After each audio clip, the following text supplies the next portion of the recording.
today we're excited because we're going to talk about the elusive topic of perfect branding and how it's hurting your business.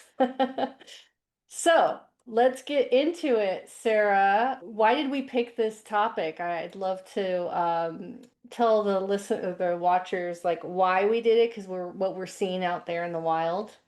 Yeah, well, I think like many, I mean, one of the reasons we created this podcast and have it the way that we run it of just like talking is because we're noticing things out there. We're noticing things with our clients or the community members in our school community. And we're also just living and working and walking through what we're noticing in branding, in the atmosphere of online coaches and healers and anybody who has offers online. And we're really seeing a huge shift. And so I thought it'd be fun to, both you and I were talking about different topics we could tackle. And we're like, okay, this one seems relevant, especially right now with everything going on.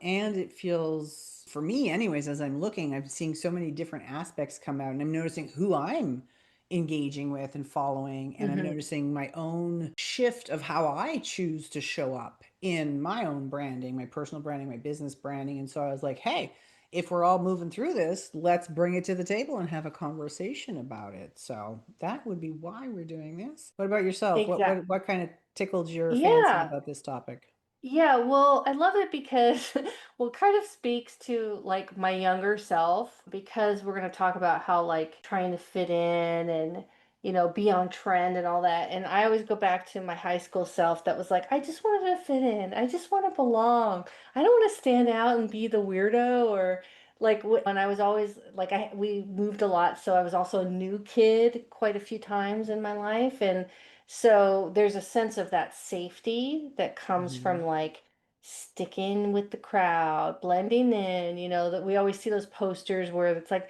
don't blend in. And it's like the one like red polka dot thing in the crowd. And I didn't want that, Sarah, for many years of my life.